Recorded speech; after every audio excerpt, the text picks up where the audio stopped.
So it's autumn here in DC. I'm outside doing one of my favorite things, being in nature. Looking at the water, observing the world around me, feeling the air on my skin. I'm actively working to cultivate a sense of awe.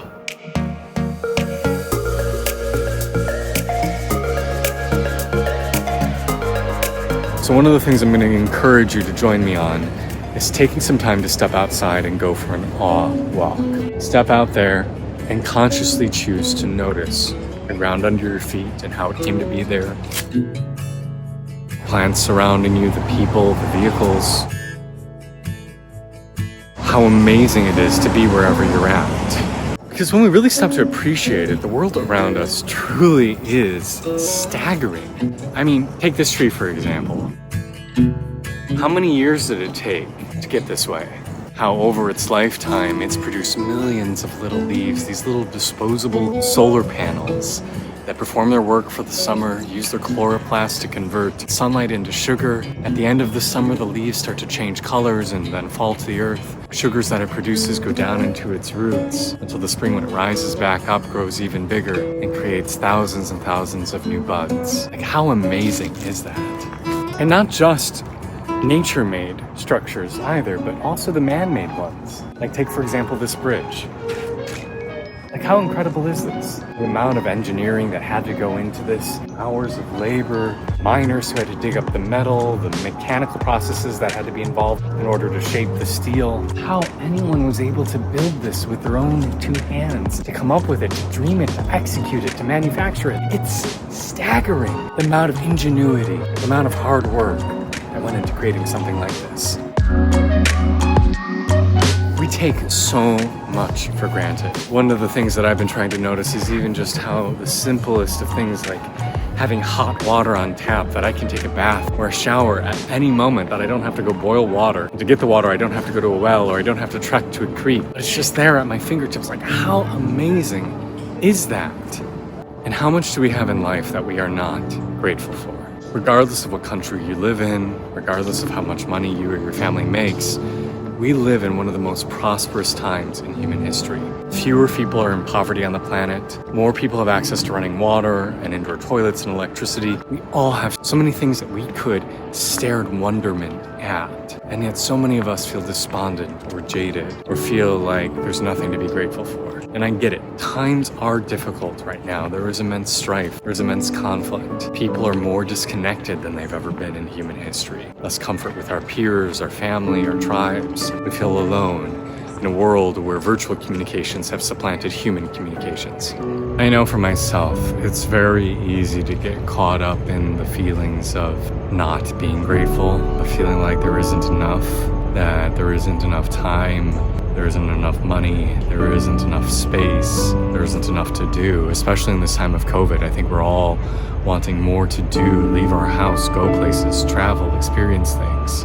But instead, we're stuck inside and having to connect with people that we love via Skype and Zoom. We're not able to hold their hand, we're not able to touch them, we're not able to hear them breathe or feel their fingertips on our faces. It's so easy to get caught up in frustrations, and I get it, I feel it too. I miss the people I normally spend time with. I miss my normal sense of going places and adventure in life.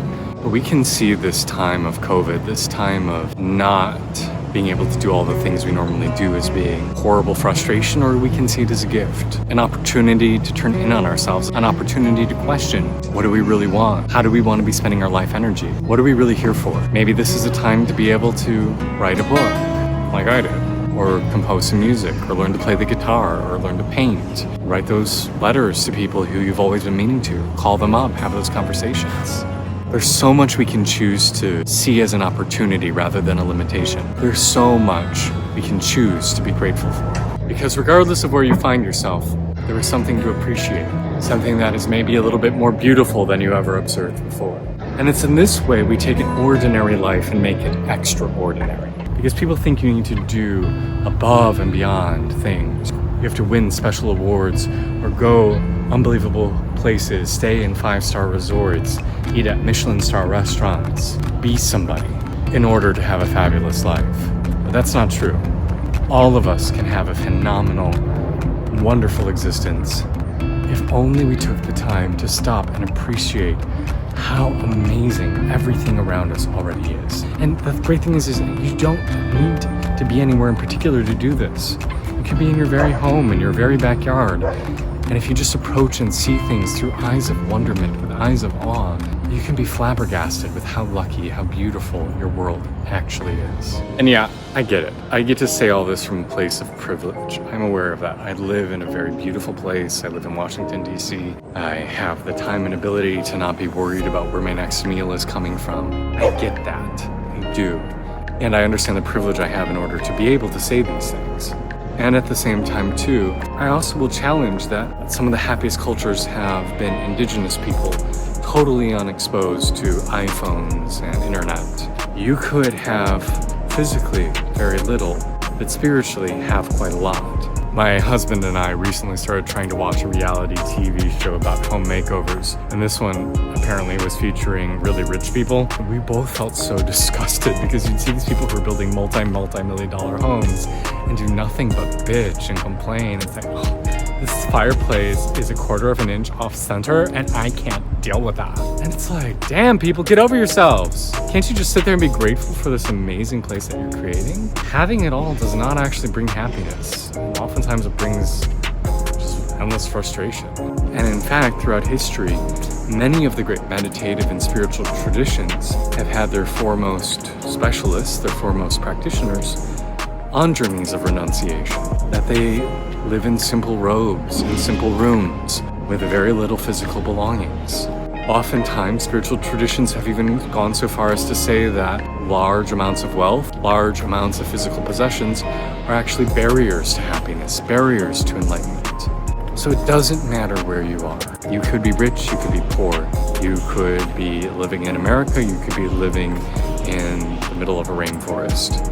You can find wonder, you can find gratitude and appreciation wherever you live, because it is a conscious choice. So how are you choosing awe? How are you choosing wonderment? Are you finding beauty even when it's not pretty? Are you finding joy even when there's frustrations? So I hope you will consider taking some time today to spend it outside and find that where you are is actually pretty damn special.